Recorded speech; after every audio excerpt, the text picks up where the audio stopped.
Hi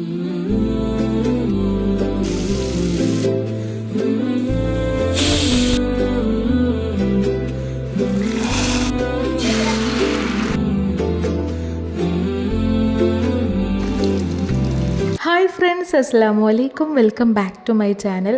ഇന്നിപ്പം നമ്മുടെ 4ാമത്തെ നോമ്പിൻ്റെ വിശേഷങ്ങളായിട്ടാണ് എത്തിയിട്ടുള്ളത് കേട്ടോ.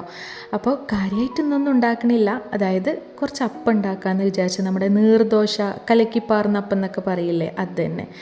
പിന്നെ കടല വെള്ളത്തിലിട്ട് വെച്ചിട്ടുണ്ട് കേട്ടോ. അപ്പോൾ 3 ദിവസം അടുപ്പിച്ച് നമുക്ക് ബീഫ് കറി തന്നെയായിരുന്നു. അപ്പോൾ ഇന്ന് നമുക്ക് അപ്പം കടലക്കറി ആക്കാമെന്ന് വിചാരിച്ച്. ചിക്കൻ ഇല്ലാണ്ട് ചിക്കൻ കറി പോലെ ഒരു കടലക്കറി, അതായിരുന്നു എൻ്റെ ഉദ്ദേശം പോലെ നടന്നിട്ടുണ്ടായിരുന്നു. അപ്പോൾ അതെങ്ങനെയാണെന്ന് ഞാൻ പറഞ്ഞു തരാം. അറിയണോലാണെന്നുണ്ടെങ്കിൽ വീഡിയോ സ്കിപ്പ് ചെയ്ത് പൊക്കോ കേട്ടോ. അറിയാത്തവർക്ക് വേണ്ടിയിട്ടാണ് ഞാൻ പറയുന്നത്. നമ്മൾ ചിക്കൻ കറി ഉണ്ടാക്കും പോലെ തന്നെ ഉള്ളി, തക്കാളി, അതേപോലെ തന്നെ പച്ചമുളക്, കറിവേപ്പില, ഇഞ്ചി, വെളുത്തുള്ളി, ജീരകം, അതിൻ്റെയൊക്കെ ആ ഒരു പേസ്റ്റൊക്കെ ആഡ് ചെയ്ത് കൊടുത്തിട്ട് നല്ലോണം അങ്ങോട്ട് എണ്ണയിൽ വഴറ്റി കൊടുക്കുക. പിന്നെ മസാല പൗഡറുകളൊക്കെ ആഡ് ചെയ്ത് കൊടുക്കുക, അതായത് മല്ലിപ്പൊടി, മുളക് പൊടി, മഞ്ഞൾപ്പൊടി, ഉപ്പ്, ഗരം മസാല, കൂടാണ്ട് നമ്മുടെ ചിക്കൻ മസാല ഉണ്ടല്ലോ അതും കൂടെ ആഡ് ചെയ്ത് കൊടുക്കുക. പിന്നെ ആവശ്യത്തിനുള്ള വെള്ളമൊക്കെ ഒഴിച്ചിട്ട് നമ്മൾ കഴുകി വൃത്തിയാക്കി വെച്ചിട്ടുള്ള കടലയും കൂടെ അങ്ങോട്ട് ഇട്ടിട്ട് നല്ലോണം വേവിച്ചെടുക്കന്നെ. ഇഞ്ചിയും വെളുത്തുള്ളിയും വലിയ ജീരകവും ഞാൻ കുത്തമ്മിയിലായിരുന്നു കുത്തിയെടുത്തതിൻ്റെ കേട്ടോ. അപ്പോൾ അതിൽ കുറച്ചും കൂടെ വെള്ളം ഒഴിച്ചിട്ട് ആ ഒരു വെള്ളം ആഡ് ചെയ്ത് കൊടുത്തിട്ടുണ്ടായിരുന്നേ. പിന്നെ നേരെ നമ്മുടെ അപ്പത്തിനുള്ള മാവുണ്ടല്ലോ അതും കൂടെ സെറ്റാക്കി. അപ്പോഴേക്ക് ഇത് അവിടെ കിടന്നിട്ട് കടലക്കറി ആയിക്കൊണ്ടിരിക്കുവാണേ. എൻ്റെ കടലമണികളാണെങ്കിൽ ഇവിടെ കിടന്ന് കളിച്ചുകൊണ്ടിരിക്കുകയാണ് കേട്ടോ.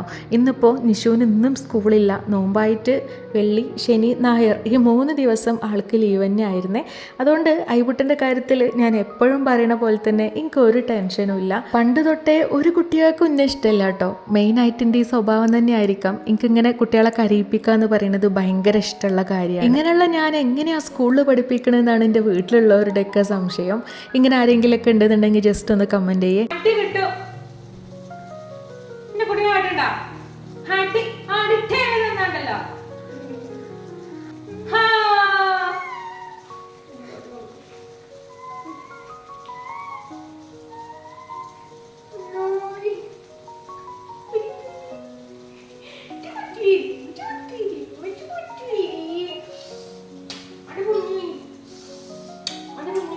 നിഷുവിനും ഇന്ന് നോമ്പുണ്ട് കേട്ടോ. റമദാൻ വന്നിട്ട് ആകെ ഒരു ദിവസം മാത്രമേ ആൾ ഈ ആപ്പ് എടുത്തിട്ടുള്ളൂ. അതായത് മൊത്തം 4 നോമ്പ് കഴിഞ്ഞല്ലോ. ആ 4 നോമ്പിൽ 3 നോമ്പും ഓൾ നോറ്റിട്ടുണ്ടായിരുന്നേ. അപ്പം ചൂടാനുള്ള അരിയൊക്കെ അരച്ചു വെച്ച സ്ഥിതിക്ക് ഇനി അതങ്ങോട്ട് ചൂടാം. ഇത് ചുടുമ്പുള്ള ഒരു സീ എന്നുള്ള സൗണ്ട് കേൾക്കണോണ്ടായിരിക്കൂലേ ഒട്ടുമിക്ക സ്ഥലങ്ങളിലും ഇതിന് സീയപ്പം, ഒട്ടുമിക്ക സ്ഥലങ്ങളല്ല, നമ്മുടെ മലപ്പുറം ഡിസ്ട്രിക്റ്റിൽ തന്നെ അതുകൊണ്ട് മെയിനായിട്ടും സീയപ്പം എന്നൊക്കെ പറയുന്നത് കേൾക്കലുണ്ട് കേട്ടോ. നിങ്ങൾ എന്താ പറയലെന്നൊന്ന് പറയണേ. നമ്മളിവിടെ കലക്കിപ്പാർന്ന അപ്പം, അരി അരച്ചപ്പം അങ്ങനെയൊക്കെയാണ് പറയലേ, അല്ലാണ്ട് ദോശ എന്നൊന്നും പറയലില്ല. ദോശ എന്ന് പറയുന്നവരും ഉണ്ട്. അപ്പോൾ അപ്പം എന്നാണോ, സീയപ്പം എന്നാണോ, ചീയപ്പം എന്നാണോ, ദോശ എന്നാണോ, നീർദോശ എന്നാണോ, എന്താണ് നിങ്ങൾ പറയലെന്ന് ജസ്റ്റ് ഒന്ന് കമൻറ്റ് ചെയ്യും. നമുക്കറിയാലോ ആരൊക്കെ എന്തൊക്കെയാണ് പറയണുണ്ട് എന്ന്. അപ്പാവുമ്പോൾ നമുക്കിങ്ങനെ ഇടയ്ക്കിടയ്ക്ക് ഗ്യാപ്പ് ഉണ്ടാവുമല്ലോ, അതായത് നമുക്ക് വേറെ എന്തെങ്കിലുമൊക്കെ ചെയ്യാം അതിൻ്റെ കൂടെ തന്നെ. സോ ഞാൻ കുറച്ച് തേങ്ങയും കൂടെ ചിരവി എടുക്കുകയാണേ. ഇത് നമ്മുടെ കടലക്കറിയിലോട്ടാണ് കേട്ടോ. കടലക്കറി ഇപ്പോഴും തീരുമാനമായിട്ടില്ല, ജസ്റ്റ് അങ്ങോട്ട് വേവിക്കാൻ വെച്ചു എന്നല്ലാണ്ട് അങ്ങനെ തേങ്ങയൊക്കെ ചിരവി എടുക്കുന്നുണ്ട്. അതിൻ്റെ ഇടയിൽ കൂടെ നമ്മുടെ അപ്പത്തിൻ്റെ പണികൾ അതും ഓരോന്നായിട്ട് നടക്കുന്നുണ്ട്. ഒരുപാട് വെറൈറ്റി റെസിപ്പിയൊക്കെ ഉണ്ടാവുമെന്ന് കരുതിയിട്ട് നല്ല അടിപൊളി ഇഫ്താർ വ്ളോഗായിരിക്കും എന്ന് വിചാരിച്ചിട്ട് വീഡിയോ കാണുന്നുണ്ട് എന്നുണ്ടെങ്കിൽ, അങ്ങനെ ആരെങ്കിലുമൊക്കെ ഉണ്ടെന്നുണ്ടെങ്കിൽ ഓലോടാണ് എനിക്ക് പറയാനുള്ളത്. നമ്മൾ ശരിക്കും സാധാരണക്കാരാണ്. നമ്മളെ വീട്ടിൽ എന്താണോ ഉണ്ടാക്കുന്നത് അതാണ് ഈ വ്ളോഗിലൂടെ ഞാൻ നിങ്ങളെ കാണിക്കുന്നത് കേട്ടോ. അല്ലാതെ വീഡിയോ എടുക്കുന്നുണ്ടെന്ന് വിചാരിച്ചിട്ട് അതിനായിട്ടൊന്നും മെനക്കെട്ട് ചെയ്യണില്ല. ചുരുക്കി പറഞ്ഞാൽ നിങ്ങൾക്ക് ഇൻട്രസ്റ്റ് ഉണ്ടെന്നുണ്ടെങ്കിൽ മാത്രം കണ്ടാൽ മതി. ഇഷ്ടമാവുകയാണെന്നുണ്ടെങ്കിൽ മറക്കാണ്ട് ലൈക്ക് ചെയ്യാനും നിങ്ങളെ അഭിപ്രായങ്ങൾ കമൻറ്റ് ചെയ്യാനും മറക്കരുത് കേട്ടോ. അത്ര മാത്രമേ എനിക്ക് പറയാനുള്ളൂ. തേങ്ങ വറുത്തരച്ച ചിക്കൻ കറി ഉണ്ടാക്കുമ്പോൾ നമ്മൾ ആ തേങ്ങ വറുക്കുന്ന ടൈമിൽ എന്തൊക്കെയാണോ ചേർക്കൽ അതൊക്കെ നമ്മൾ ഇതിലേക്കും ചേർത്ത് കൊടുക്കുക കേട്ടോ. അതായത് വെളുത്തുള്ളിയും ചെറിയ ഉള്ളിയും പിന്നെ ജീരകവും കറിവേപ്പിലയും ഒക്കെ ആഡ് ചെയ്ത് കൊടുക്കുക. നല്ലോണം വറുത്തെടുത്തതിന് ശേഷം നമ്മൾ ഈ കടലയിൽ നിന്നുണ്ടല്ലോ, അതായത് നമ്മൾ വേവിച്ച് വെച്ച കടലക്കറിയിൽ നിന്ന് അതിൽ നിന്ന് ഒരു 2-3 കയ്യിലെങ്ങാണ്ട് എടുത്തിട്ട് നമ്മൾ ഈ ഒരു വറുത്ത് വെച്ച തേങ്ങയിലോട്ട് ആഡ് ചെയ്ത് കൊടുക്കുക. വീണ്ടും നന്നായിട്ട് തന്നെ ഒന്നും കൂടെ വറുത്തെടുക്കുക.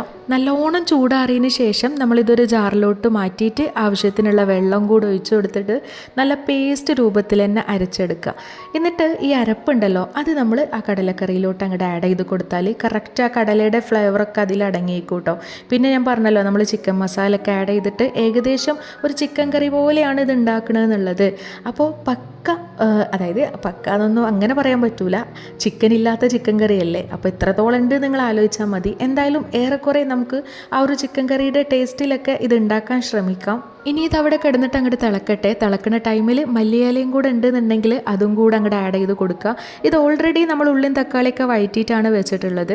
ഇനി ഇതെല്ലാം കഴിഞ്ഞിട്ട് വീണ്ടും നമുക്ക് തൂമിക്കണമെന്നുണ്ടെങ്കിൽ അങ്ങനെയും ചെയ്യാം കേട്ടോ. നമ്മൾ കുറച്ചും കൂടെ ഓയിലൊക്കെ കുറക്കാന്നുള്ള ലെവൽക്കാണ്. അപ്പോൾ രണ്ടാമത് തൂമിക്കാനൊന്നും പോയിട്ടില്ല. ഒന്നും കൂടെ തൂമിച്ചെടുക്കുകയാണെന്നുണ്ടെങ്കിൽ കുറച്ചും കൂടെ ടേസ്റ്റ് ഉണ്ടായിരിക്കും.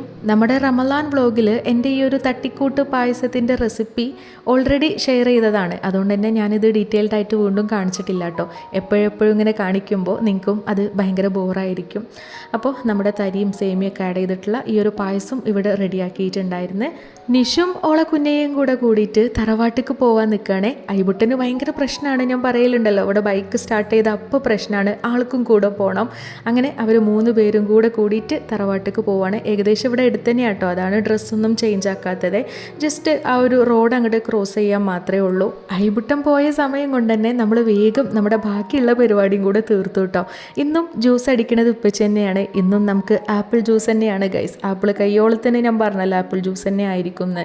പിന്നെ കുറച്ച് ചിക്കൻ കൊടുത്തിട്ടുണ്ടായിരുന്നേ. ഇതിപ്പോൾ നിഷുവിന് നോമ്പൊക്കെ ഉള്ളതല്ലേ, അപ്പോൾ അതുകൊണ്ട് ഇനി ചിക്കൻ ഇല്ലാണ്ടിരിക്കേണ്ട, ചിക്കനോ ബീഫോ എന്തെങ്കിലുമൊക്കെ ഒന്ന് വേണ്ടതെന്ന് വിചാരിച്ചിട്ട് കുറച്ച് ചിക്കൻ കൊടുത്തിട്ടുണ്ടായിരുന്നു. അതിനുള്ള മസാലയൊക്കെ പുരട്ടി സെറ്റാക്കി വെക്കുവാണ്.